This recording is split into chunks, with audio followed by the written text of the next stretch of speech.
Anda hanya perlu menunggang satu tabiat kecil dalam kehidupan Anda dan ianya mempengaruhi keseluruhan hidup Anda. Itulah yang berlaku kepada Lisa Elliot, seorang wanita berusia 34 tahun yang berjaya di Maroko, menurunkan berat badan lebih 27 kg dan memulakan kejayaan baru. Apa yang berubah? Bukan nasib, bukan motivasi semata-mata, tapi satu perkara, yaitu tabiat. Assalamualaikum dan salam sejahtera. Saya Muhammad Danis Dakwan bin Muhammad Safi dari SMK Matupang Jaya, dan kode sekolah saya adalah XCE 5402. Pada hari ini, saya ingin berkongsi tentang sebuah buku luar biasa yang saya beli pada tahun lalu menggunakan voucher buku Madani. Berjudul The Power of Habit. Mengapa kita lakukan, apa yang kita lakukan, dan bagaimana hendak berubah. Edisi bahasa Melayu diterjemahkan oleh PTS, hasil tulisan Charles Duhigg. Buku ini membongkar bagaimana tabiat terbentuk, bagaimana ia mengawali hidup kita, dan yang paling penting, bagaimana kita boleh mengubahnya.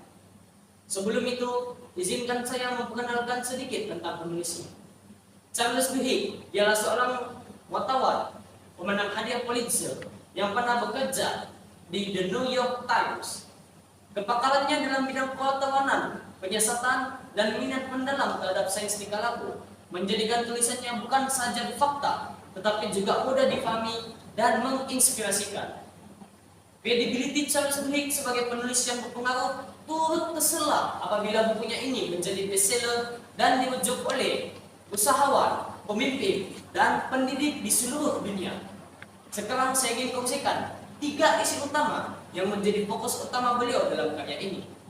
Yang pertama adalah Charles Duhigg memperkenalkan satu konsep utama, yaitu habit loop, yang terdiri daripada 3 komponen: kue, pencetus, rutin, dan reward, ganjaran. Contohnya, jika kita makan snack manis ketika stres, pencetusnya adalah stres, rutin adalah makan, ganjarannya adalah rasa lega.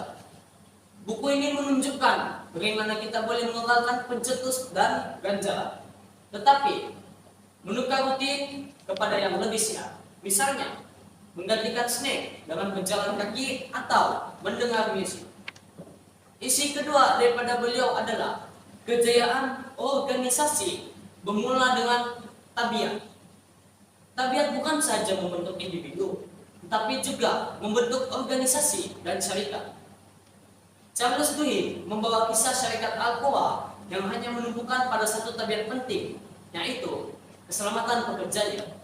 Apakah hasilnya? Well, hasilnya productivity meningkat, keuntungan melonjak. Begitu juga dengan Starbucks yang melatih pekerjanya dengan tabiat-tabiat kecil untuk mengawal emosi ketika berhadapan dengan pelanggan. Buku ini membuktikan apabila tabiat betul dibentuk, hasilnya luar biasa, sungguh luar biasa. Isi yang terakhir adalah kuasa tabiat dalam kehidupan sehari-hari. Untuk isi ini, beliau membincangkan tabiat berperanan besar dalam kejayaan pelajar. Contohnya, membaca 10 menit setiap pagi, menyimak nota sebelum tidur, atau menetapkan masa belajar. Semua ini mungkin nampak kecil, tetapi apabila diulang setiap hari, ia menjadi asas kejayaan akademik. Ini bertepatan dengan kata orang, diri kita terbentuk daripada apa yang kita lakukan secara berterusan.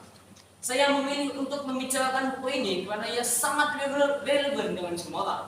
Tidak kira pelajar, tidak kira guru, atau pemimpin. Saya ingin mencadangkan buku ini kepada rekan-rekan karena ia membuka mata bahwa kita mampu mengubah tabiat kita. Bukan dengan paksaan, tetapi dengan kefahaman. Buku ini menjawab persoalan penting. Kenapa kita ulang kesilapan yang sama? Kenapa suka untuk diri kita berubah? Jawabannya, karena kita tidak memahami bagaimana tabiat terbentuk. The Power of Habit memberikan kita peta untuk mengubah tabiat kecil yang membawa kepada impak besar. Kesimpulannya, buku ini bukan sekadar bacaan psikologi, tetapi panduan praktikal untuk hidup yang lebih baik. Saya belajar bahwa untuk berjaya kita tidak perlu menunggu motivasi. Kita hanya perlu menggunakan satu tabiat kecil hari ini dan melakukannya secara konsisten.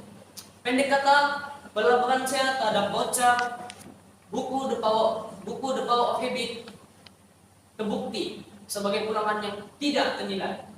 Saya akhiri bicara saya dengan memetik kata-kata penulis.